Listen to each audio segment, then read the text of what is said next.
അപ്പേ എന്തോ അപ്പൊ എന്താ കള്ളു കുടിക്കാത്തെ? എൻ്റെ കുട്ടിക്കാലത്ത് ഈ വീട് പച്ചക്കട്ടയെ കെട്ടിയ പുല്ലുമേഞ്ഞൊരു വീടായിരുന്നു. ഇടവപ്പാതിയൊക്കെ ഇങ്ങനെ പെയ്തൊഴിയുമ്പോൾ വെള്ളം മുഴുവൻ പെരയ്ക്കകത്ത് വീഴും. അങ്ങനെ ചില രാത്രികളിൽ ഞാൻ എൻ്റെ അച്ഛൻ ഛർദ്ദിക്കുന്ന കേട്ട ഉറക്കെഴുന്നേൽക്കുക.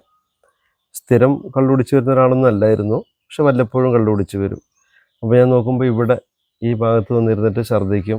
അമ്മച്ചി ഇങ്ങനെ പുറത്ത് തിരുമ്മി കൊടുക്കുന്നത് കാണാം. ഈ ഛർദ്ദലും ബഹളമൊക്കെ കേൾക്കുമ്പോഴാണ് ഞാൻ ചേച്ചി എഴുന്നേൽക്കുക.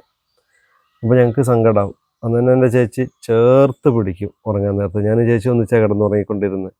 അന്ന് ഞാൻ എൻ്റെ അച്ഛൻ്റെ അച്ഛനോടും അമ്മയോടും ചോദിക്കും, പറഞ്ഞാൽ കേൾക്കൂലേ മോൻ, കുടിക്കരുതെന്ന് പറഞ്ഞാൽ കേൾക്കൂലേ എന്ന്. അപ്പോൾ എൻ്റെ മുത്തശ്ശനും മുത്തശ്ശി എന്നോട് പറയും, ഒരു പ്രായം കഴിഞ്ഞാൽ അച്ഛനും അമ്മയും പറയുന്നൊന്നും മക്കൾ കേൾക്കില്ല, അനുസരിക്കില്ല, അതുകൊണ്ടാണ്. അന്ന് ഞാൻ എടുത്തൊരു തീരുമാനമാണ് മദ്യപിക്കില്ല എന്ന്. രണ്ടാമത് മാതാപിതാക്കൾ പറഞ്ഞാൽ അതനുസരിക്കുക, അംഗീകരിക്കുമെന്ന്. അപ്പം അമ്മച്ചി എന്ത് പറഞ്ഞാലും ഞാൻ നാളത്തേക്ക് വയ്ക്കില്ല, അത് അന്ന് തന്നെ വാങ്ങിക്കൊണ്ടുവരും.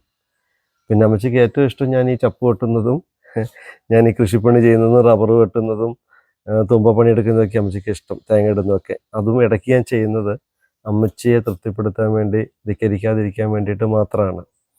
അപ്പോൾ ഈ രണ്ട് കാര്യങ്ങൾ കൊണ്ട് മാത്രമല്ല ഞാൻ കള്ളുകുടിക്കാതിരിക്കുന്നത്. എൻ്റെ കൂടെ നിഴലായി നടക്കുന്ന അപ്പൂസ് ഞാൻ ചെയ്യുന്നതെല്ലാം എന്ത് ചെയ്യും, കോപ്പി ചെയ്യും. അപ്പോൾ അത് അപ്പൂസും ഫോളോ ചെയ്യാതിരിക്കാൻ വേണ്ടിയിട്ടും കൂടെയാണ്, അല്ലാതെ മദ്യമൊന്നും ഇറങ്ങിപ്പോകാതിരിക്കുന്നത് കൊണ്ടൊന്നുമല്ല.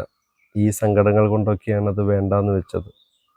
അപ്പോൾ ഒരാൾ മദ്യപിക്കുമ്പോൾ നഷ്ടപ്പെടുന്നത് ഒരു കുടുംബത്തിൻ്റെ സന്തോഷമാണ്.